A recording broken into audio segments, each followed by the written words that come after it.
Gatilhos mentais. Vamos falar sobre esse assunto que é fantástico, que pode te levar a muita vantagem na negociação, tanto para entender como convencer uma pessoa, como identificar provavelmente algum gatilho mental que essa pessoa esteja tentando induzir em você, tá? E os gatilhos mentais podem ser utilizados em negociações com, por exemplo, clientes, fornecedores ou até mesmo funcionários, tá? Em primeiro ponto para a gente entender os gatilhos mentais é que a gente deve saber que muitas das ações que a gente toma no nosso dia a dia são tomadas de forma inconsciente, passam pelo nosso sistema inconsciente no cérebro, né? Nem tudo que a gente faz, por exemplo, por que a gente decide comer alguma coisa, por que a gente decide tomar outra coisa, o fato de a gente respirar ou de decidir ouvir certos sons ao nosso redor, muitas dessas decisões são tomadas de forma inconsciente, sem passar pelo consciente do nosso cérebro, né?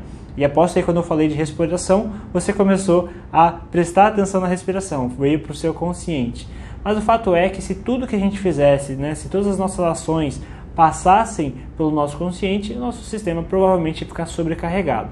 Mas vamos lá, vamos falar sobre 21 gatilhos mentais e como é que você pode utilizá-los, né, a sua vantagem ou também na sua defesa, né? Às vezes, quando alguém tenta usar um gatilho mental em você, você pode entender melhor como é que aquilo ali está funcionando ali dentro do seu pensamento. O primeiro gatilho mental é o de escassez, né? As pessoas geralmente dão mais valor àquilo que é escasso, àquilo que é difícil conseguir. E como é que você pode usar? Por exemplo, quando você precisa marcar uma consultoria ou marcar uma reunião com o cliente, você tem uma agenda escassa, só tem mais esse horário, né? Essa semana é o último horário que eu tenho. Talvez seja uma ferramenta interessante para ser usada, né? Ou no caso do preço na planta, né? As últimas unidades que estão sendo comercializadas na planta, no preço diferenciado, né? Ou a última unidade construída, enfim. Esse sistema de escassez acaba induzindo a pessoa a dar mais valor. O segundo gatilho mental é o gatilho da urgência, na necessidade de tomadas de decisões rápidas para não perder uma oportunidade. Por exemplo, você pode falar que o valor de uma proposta estava mantido durante 1 ou 2 semanas, porque talvez haja um reajuste de preço de material ou de mão de obra, talvez a mão de obra que você iria utilizar naquela semana não seja a mesma na outra semana, seja uma mão de obra mais cara, né? Ou questão de disponibilidade, né? Tem que tomar essa decisão, urgência, né? E aí você mistura um pouquinho de escassez com urgência, né? Porque mês que vem eu não tenho mais essa mão de obra. Então teria o sistema da escassez e teria o sistema da urgência, porque a pessoa tem que decidir até o final do mês. Então, urgência também é um outro gatilho mental que você pode utilizar nas suas negociações. Autoridade, terceiro gatilho mental. Você deve ter ouvido eu já falar várias vezes aqui no curso a importância de gerar autoridade, né, para ser tratado com respeito e levado a sério. Então, por exemplo, quando você fornece dicas nas suas redes sociais sobre técnicas construtivas ou sobre projetos, enfim, sobre a área que você atua, você acaba gerando autoridade. As pessoas ficam sabendo que você realmente conhece do assunto, né? As pessoas costumam confiar mais em autoridades, em pessoas que realmente conhecem aquele determinado assunto. Outro exemplo de como você pode gerar autoridade, numa visita técnica, você pode demonstrar o conhecimento do escopo do que vai ser executado. Digamos que você seja convidado para conhecer um local onde você vai orçar uma reforma, por exemplo. E nessa visita técnica você já vai falando sobre as técnicas construtivas, o que fizeram de errado, o que fizeram de correto, o que você vai fazer na sua proposta de orçamento, o que você vai considerar, você vai criando aquele aspecto de autoridade também. Outros pontos que você pode gerar autoridade é depoimentos de outros clientes, né, principalmente no seu site, nas suas redes sociais, e a indicação de clientes. Isso vai criando também o sentimento de autoridade. Quarto gatilho mental, reciprocidade, né? Esse é um gatilho mental muito utilizado, principalmente aí nos mercados, né, que costumam dar amostra grátis, de forma que gera aquele sentimento de reciprocidade na pessoa, né, de ela querer retribuir o favor, ou um produto gratuito, ou uma amostra do produto, uma amostra do serviço. Então, por exemplo, você pode fornecer projetos ou estudos gratuitos visando uma construção, análise de uma viabilidade econômica financeira gratuita também, ou projetos de interiores de um imóvel. Então, vamos pegar um exemplo aqui que a gente já fez bastante, que é no caso de um cliente que, por exemplo, tem um terreno, ele quer construir naquele terreno e ele não sabe como é que vai ser o fluxo financeiro dele, não sabe se vai dar certo, não tem muita ideia do que ele quer construir. E muitas vezes a gente fornece uma planta básica, né, mesmo assim, mesmo sendo básica, com uma boa qualidade, com uma renderização, um estudo, né, de como é que vai ser o custo durante a obra. Se aquela pessoa pensa em vender, né, ela está com foco de construção para retorno financeiro, a gente monta uma análise econômica financeira, né, qual que é o valor médio de venda na região, né, qual que é o ticket máximo. A gente faz um estudo bem bacana, um estudo que é muito parecido com o que a gente faz para os nossos empreendimentos próprios. A gente também fornece para o cliente para ele ter mais segurança, para ele também ter esse sentimento de reciprocidade. Pô, a empresa, né, fez um sketch ali do que eu gostaria de construir, analisou financeiramente, né, qual que vai ser o meu retorno previsto. Ali também, né, nesse trabalho a gente já mostra um pouco de autoridade também, né, de a gente conhecer o mercado, de conhecer as condições de venda, né, e as condições de custo ao longo da obra. Então, esse sentimento de reciprocidade é um sentimento muito forte que as pessoas costumam ter, né, quando recebem algo gratuito, né, recebem alguma amostra. Quinto gatilho mental, prova social, né, pertencer a um grupo específico, né, por exemplo, quando você tem vários depoimentos de clientes do mesmo nicho ou um portfólio de empreendimentos do mesmo segmento, você, né, mostra ali uma prova social, você é uma empresa qualificada daquele setor, né, tem mais pessoas ali que comprovam que você faz parte daquele segmento. Ou, por exemplo, a prova social de o seu cliente potencial querer fazer parte desse grupo, né? Digamos que você é uma empresa que faça reformas de alto padrão. Você tem depoimentos de clientes de reforma de alto padrão, você posta na sua rede social diversas fotos de obras de alto padrão e a pessoa, ela quer pertencer àquele grupo de clientes atendidos, né? Ela quer pertencer àquele grupo de clientes de alto padrão, né? Isso é um exemplo, né? Eu estou focando aqui os exemplos todos para o segmento da engenharia. Sexto gatilho mental é o porquê, né? A razão das pessoas fazerem o que fazem, né? Então, esse assunto é um pouquinho diferente, é você entender e responder às objeções ao seu produto ou serviço, né? De fato entender quais são as objeções da pessoa ou da empresa em relação ao seu produto ou serviço, né? Então, estimular esse o porquê, né? Perguntar para eles, de fato, investigar a fundo as necessidades e as objeções, né? Muitas vezes as objeções são diferentes do que a pessoa realmente pensa, né? Às vezes a pessoa tem uma objeção em relação ao valor do serviço, mas na verdade o que ela tem é um receio em relação à forma de pagamento, à autoridade que ainda não foi construída. Enfim, é você trabalhar esse porquê.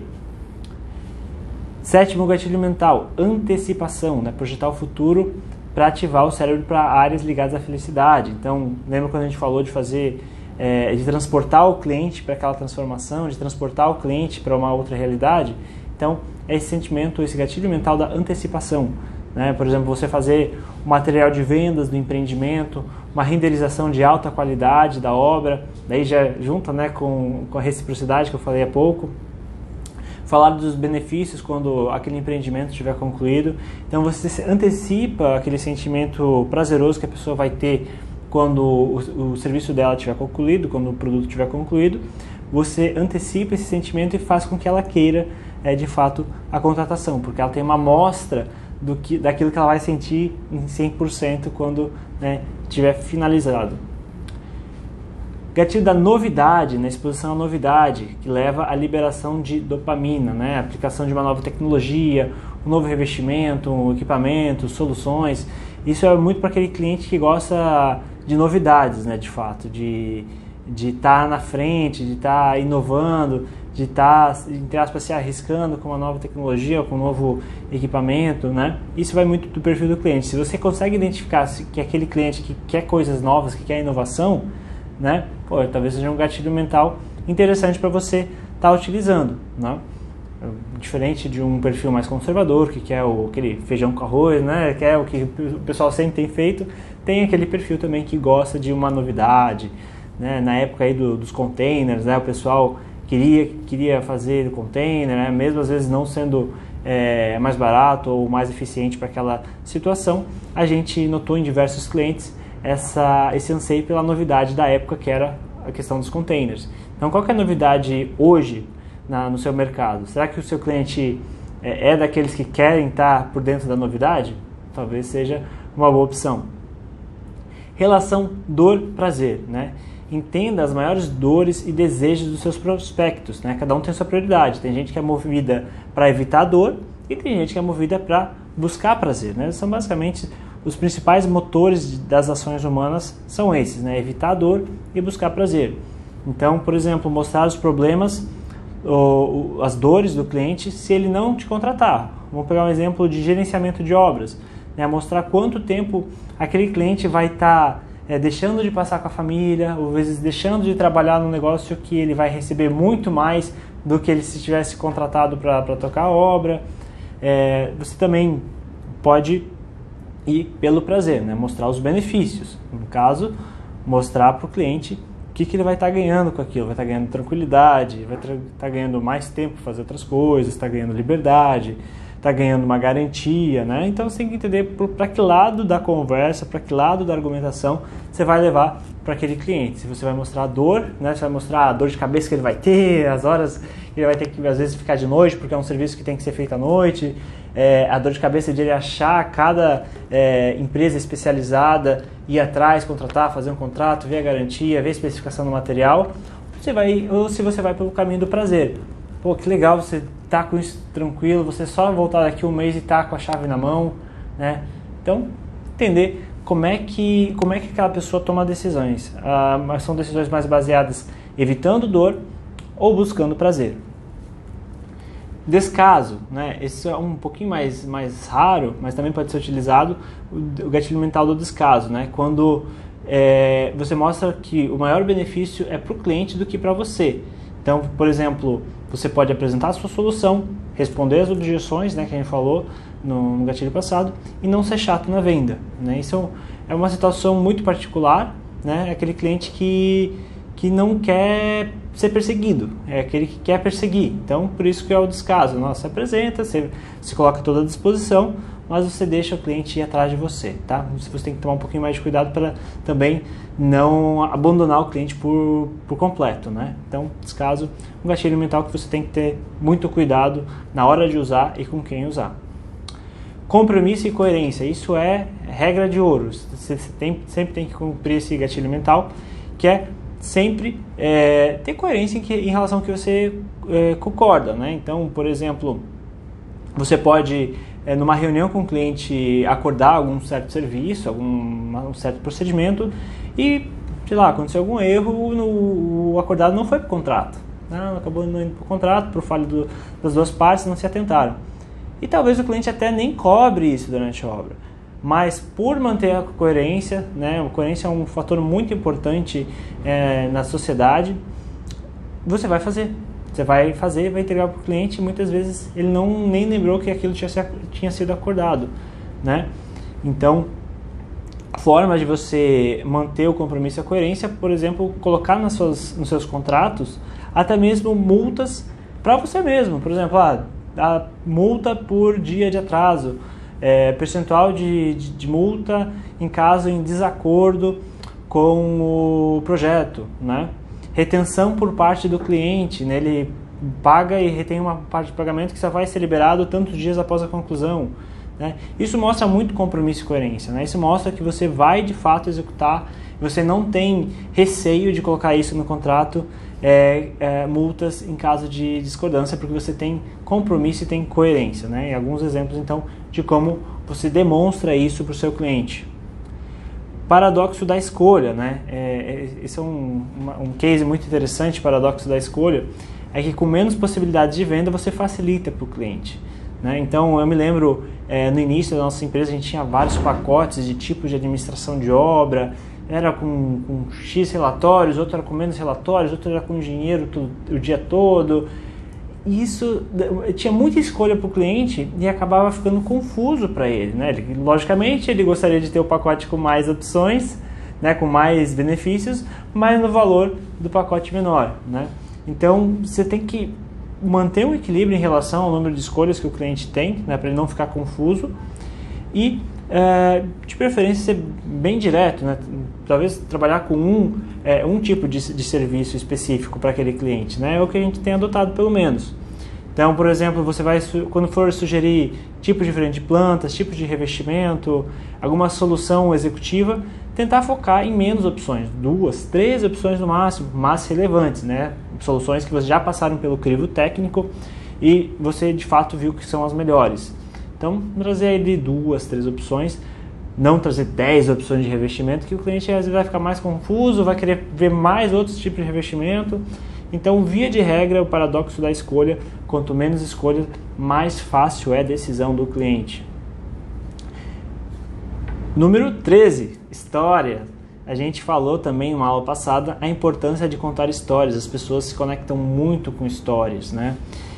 Contar histórias é a maneira mais antiga das pessoas se conectarem umas às outras.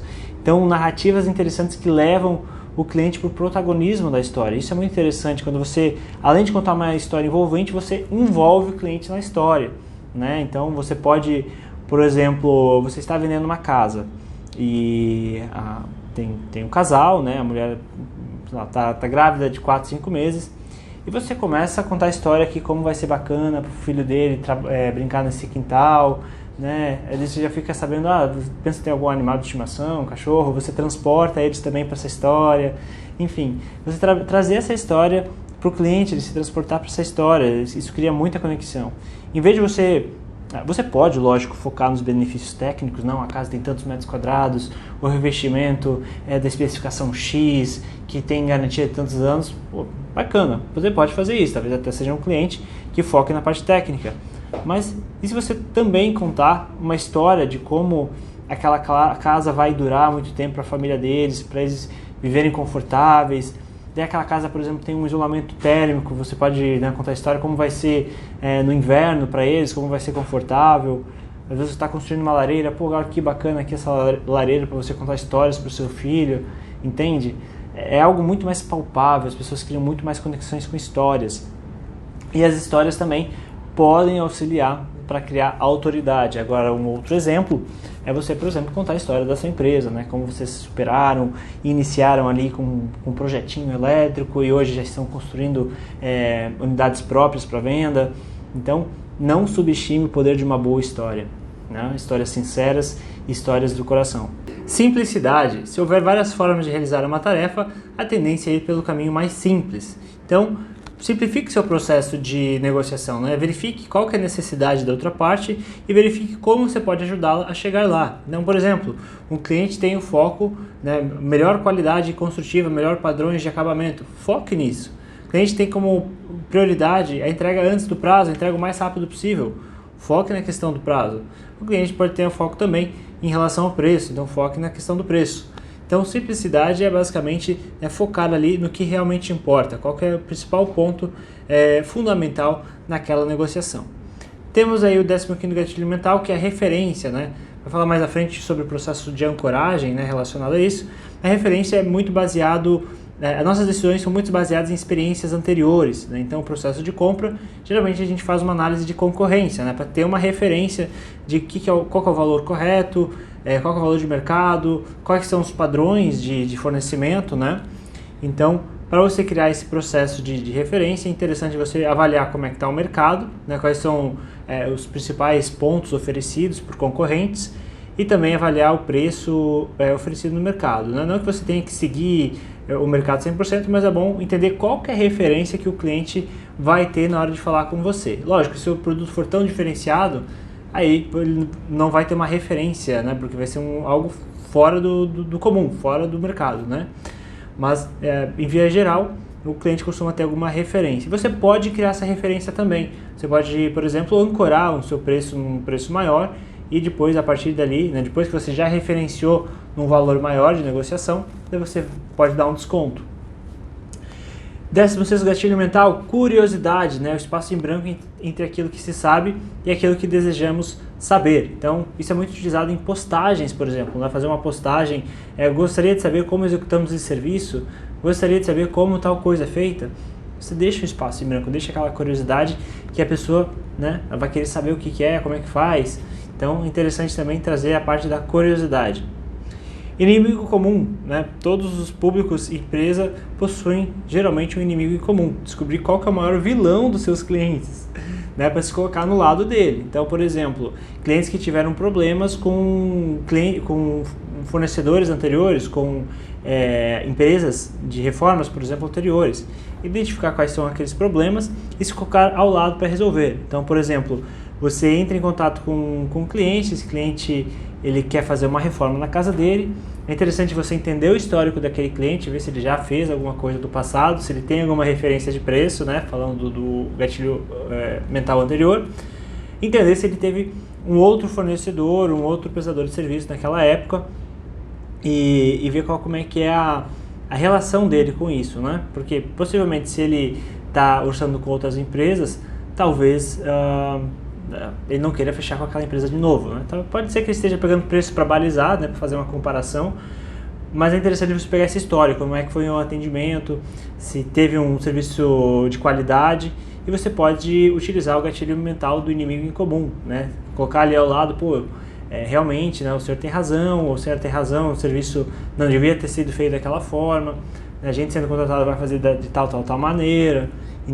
Já tivemos esse problema também no passado, até que a gente decidiu mudar de mão de obra, ou trocar de fornecedor, de material, ou mudar nosso método executivo, enfim. Se colocar ao lado do seu cliente ou ao lado da pessoa que você está negociando como um parceiro, né, contra aquele inimigo em comum. Então, o inimigo comum também é uma técnica utilizada muito comum e muito eficaz. Garantia, 18º gatilho mental, então quase no final, gente. Garantia é essencial para minimizar a dor de sair de uma zona de conforto e ir para uma zona de ação, né? A gente falou da garantia no gatilho passado, mas a garantia assim, é fantástico como isso traz segurança para o cliente em tomar o próximo passo, né? Às vezes fica na dúvida se a empresa vai receber um valor e vai sumir. Você coloca a garantia ali, você coloca, por exemplo, uma retenção, você coloca um prazo de pagamento conforme a execução da obra, você dá coloca multas contratuais, enfim. Há diversas formas de você dar uma garantia para o cliente para que ele se sinta que não tenha tanto risco, que ele não esteja exposto, né? Então, uma garantia contratual ou até mesmo a manutenção prevista, né? Manutenções até 1, 2 anos são totalmente gratuitas. Então, muito importante o gatilho mental da garantia, né? Similaridade, oportunidade para se conectar com o público, né? Então, quando, por exemplo, você fala da missão, visão e valores da empresa, talvez a empresa que você esteja negociando ou o cliente que você esteja negociando, ele tenha as mesmas missões ou visões ou valores, principalmente valores que é algo mais genérico, né? Algo mais amplo, é algo interessante para se tratar. Talvez com quem você esteja conversando compartilhe os mesmos valores. Isso cria uma conexão, né? Conexão através da similaridade. Exclusividade, senso de pertencimento a um grupo, ainda melhor um grupo exclusivo, né? Muitas pessoas gostam de terem exclusividade, né? Serem os únicos clientes a serem atendidos, serem um dos poucos clientes a ser atendido por aquela empresa, né? Então é muito importante para esse segmento de cliente ser os únicos, ali, serem exclusivos. Isso acende dentro desse tipo de pessoa, de empresa, um ar de importância, né? E é completamente normal, razoável, tem pessoas que valorizam isso mais ou menos. E surpresa, entregar mais do que o previsto, né? Por exemplo, um brinde, um bônus, uma entrega de obra com um evento, com presente, né? Ou colocar um serviço a mais dentro do seu escopo que o cliente não esperava, né? Por exemplo, está fora do seu contrato a grama da casa. Se você for tentar fazer uma reforma e você, no final da obra, né, pergunta para o cliente, o que você acha de essa grama ou essa grama? O cliente, eu gostaria dessa daqui, achei legal, talvez coloque mais para frente. Não, a gente vai incluir no contrato sem custo nenhum. Pô, que bacana isso, entregar algo a mais, né? Aquele sentimento de surpresa do cliente. Ele com certeza vai lembrar de vocês, né? Toda vez que ele entrar na casa ali e ver aquela grama, aquela empresa foi bacana, né? Forneceu um serviço a mais que eu nem havia solicitado, né? Lógico, com a autorização dele, tem que saber se é o gosto dele de fato. E a questão da entrega da obra também é algo que a gente costuma focar bastante, né, fazer um evento, né, mostrar a importância que aquele cliente tem dentro de todos os nossos clientes já atendidos, né, um evento com champanhe, com uma lembrancinha, né, a gente teve casos que a gente, por exemplo, fez a reforma de um quarto de bebê, fizemos um kitzinho para o bebê, com roupinha de bebê, um chocolate para a mãe, um vinho para o pai, se eu não me engano. Então, fazer esse mimo, fazer uma surpresa para o cliente é sempre muito interessante para ficar na memória deles, para, né, transmitir essa felicidade, né, transmitir sentimentos bons, e com certeza esses clientes vão virar fãs e fãs acabam divulgando ainda mais o seu trabalho, tá bom? Então, aí alguns dos gatilhos mentais e alguns exemplos de como você pode utilizá-los nas suas negociações, nas suas tratativas interpessoais.